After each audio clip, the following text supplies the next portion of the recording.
Welcome to the bulletin. In our first story, the lawyer for the students who have been denied admission from Achimota School has indicated that the families of the students are willing to go to court to compel the school to admit the students.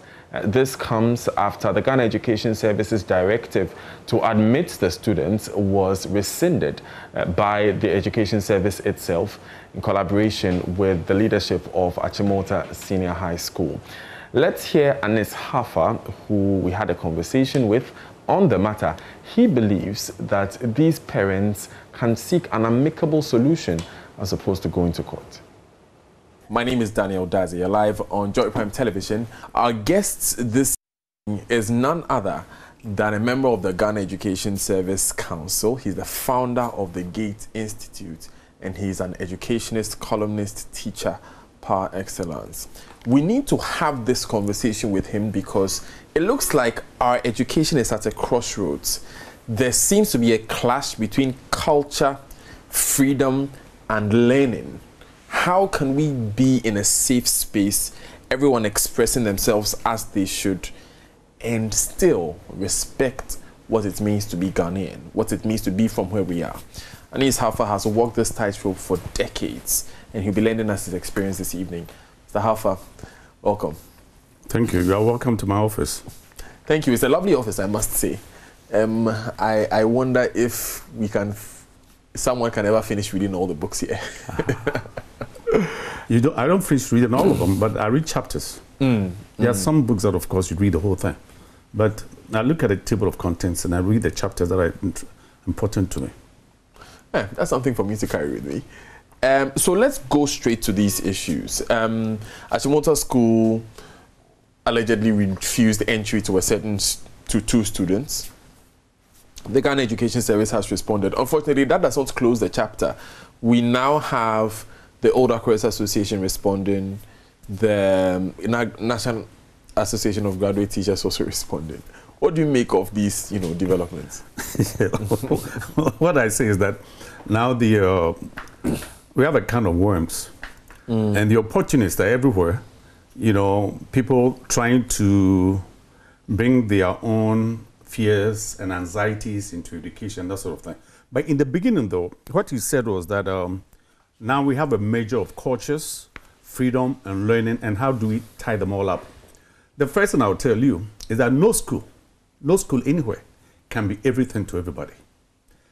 We have to understand that. So basically, when we look at education, we are looking at schools as part of a larger ecosystem. What that means is that we can have particular schools doing particular things. We can have particular schools not doing particular things, and so on. That's why we have girls' schools, boys' schools, mixed schools, and that sort of thing. But now when it comes to this aspect of the culture, the first thing that we have to realize, especially now, if you look at the population of Achimota, about 3,000 students, and you have one headmistress, then the question is this: how much can one person take? We have to begin to put things in perspective. Okay. So the issue of parents now is for them to be considerate, that they have to put themselves in the place of the heads of those schools, and then ask themselves these questions. For example, if you have someone coming with dreadlocks, I love them. My kids used to feature them that way. And I've been with Bob Marley. I like his music, Peter Tosh. I see a poster here, actually. Yeah, Bob Marley, yes. And the rest of it. But then we have to be practical. When I was in the School of Education, two key things that were taught before the cognitive stuff: the health of the students, number one, and the safety of the children. So it wasn't religion, it wasn't anything. It was making sure that your child is safe in this particular environment. Those are the key things. The other things are secondary. So the question is this: when we begin to look at the educational ecosystems, then the parents have to make up their own minds. This particular school that my kid is in, would they be better off as boarders or as day students? We all want to be seen to be helping every institution to be successful. So these are the larger questions. When parents come to me to ask where should they send their kids, I said, go to the school and find out what are the rules and regulations. That's number one. Number two, is it a safe school for your kid? Because you want them to be protected in some way. And then go to their toilets. Are they clean? make those judgments for yourself before you decide where you want to place your school. But like I said earlier, no school can be everything for everybody. We need to be clear on that right from the onset. Okay. So what then would you say would be the choice that has to be made? Would you say that the choice that has been made for these boys to go to Achimota is the best one to make the school a safe space for all the kids? You know, my 2 daughters went to Achimota school. And part of the rules was that they have to have their hair short. It was very difficult for me as a father cutting their hair. But then I had to make a decision. What's in the best interest of my daughters? So before the beginning of every term, you know, I'll barber them. Or a pair of scissors, you know, they don't like it and so on. But for me, as a parent, I'm looking at it from another angle. What to be expedient for them, because I want them to go to school and do well, and hopefully move on to college and that sort of thing. So hair can be grown at any point in time, so that wasn't my concentration at all. And I don't think now they miss it that much. But then we also want to, I mean, I think the reason is because it's a religious reason. That exactly. Right. Now, you know, religion was not, you know, we have to put religion in perspective. Man was not made for religion. You know, religion was made for man. We have to identify the symbolism of all this. So what I'm saying, if I were the father, the first question is this, what do I do with my kid? Knowing that, for example, look at water shortages in our public schools, for example. Sometimes we don't even have water to flush our toilets. Sometimes we don't have water to even wash our hair. So what parents have to do now is, what is safe for my kid? Will it be, you know, in a home situation, they might have all these amenities, but you have to understand that those amenities are not necessarily provided in the schools for you. So these are the difficult decisions that parents have to make. But I don't want parents to hold schools in bondage. In other words, the schools can only do so much. So we have to be very careful in terms of our expectations, especially when they are impossible expectations. And the other thing, you know, and I mentioned water. You know, if you're at home, you probably have a bathroom to yourself. You know, God knows how many times you want to wash your hair in the course of a day and so on. But then we need to be health conscious. That's one of my main concerns. If I had a kid who was in that situation, those are the questions that I ask myself. But I don't think we should put undue burden on the schools, because already things are difficult as is. How would this be burdensome for the school? Okay, we are looking at it in a condition where, for example, the kid has to be up, ready to go. You know, will the school hamper the progress of the kid? You know, is there a time that he has to wash his hair? You know, that sort of thing. You want to begin to understand that, does he have to have a cap on all the time in the heat? You know, these are considerations. And also you don't want, for example, I remember when I'm doing, teaching students to do presentation skills, one of the first things I ask you to do is never scratch your hair. And that's for girls too, who wear wigs or who wear weave on.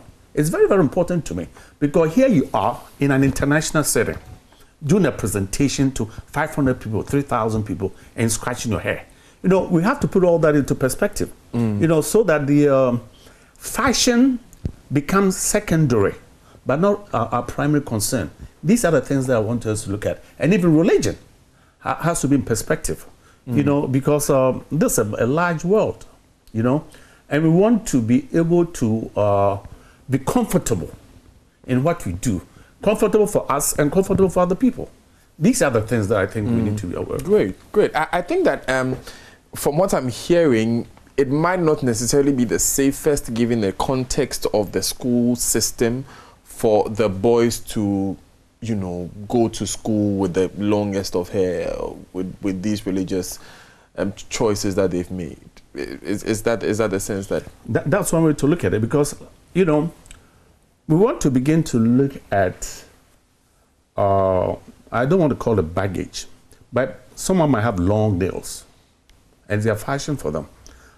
Someone, I mean, I got a little cartoon that was sent to me, an Okonfo, who wants to enroll in a school and he's put powder in her hair. You know, we want to be able to look at all of that and see how they fit in the school system. No, we need to be considerate. And, you know, like I said earlier, if you have 3,000 students, we want to be very conscious of how we want to raise them a certain way. And then with 3,000 kids, sometimes there has to be conformity. You know, we can't have people do what they want, when and how they want to do it. And I'm saying this even in the culture of gender, you know, cross-dressing and all of that. A kid comes to tell, look, I'm a boy, but I feel like I'm a girl inside. So I want to go to a girls' school. These things are coming, you know, so we want to be able to understand that if you look at a secular institution like the schools, we want to adapt in some way. The schools can't always adapt to us, but invariably we have to adapt to the schools. That is why I say that schools should be part of an ecosystem. Look at the range and see where your kid will fit. But we can assume that a kid will fit in every school. And the other example that I want to give is this. I serve as the chairman of the board of governors of Tema International School. 300 students. And, you know, they can have their hair in which way they want. They can weave their hair, they can braid, they can wear, they can make it rasta and so on. But that's part of the structure of that particular school. In terms of extracurricular activities, and also life skills. And there are particular teachers whose responsibility is for that. Help youngsters in this kind of endeavor and so on. That's their specialty. But then we have 300 students. It's easier to handle that. So again, part of what we have to begin to understand is that when the situation gets large, there are already existing problems there. How much more do you want to add to it? But the question then would be, if it's a publicly funded institution, then every individual has the right to express themselves the way they want to over there, which is the opinion that has been expressed. Can you imagine 3,000 students, each one expressing themselves the way they want? There has to be some element of conformity, you know. It's not easy to manage these public schools because you're talking about 3,000 kids with 3,000 parents who are thinking 3,000 ways. It's tough. You know, I don't know any institution, and you know, I've taught in other places that will be so open that we accept everything. You know, it might be uncomfortable sometimes, but the issue was this: we need to manage the schools where it serves the best interest of most people, but it can't serve the best interest of everybody. We have to be clear on that one.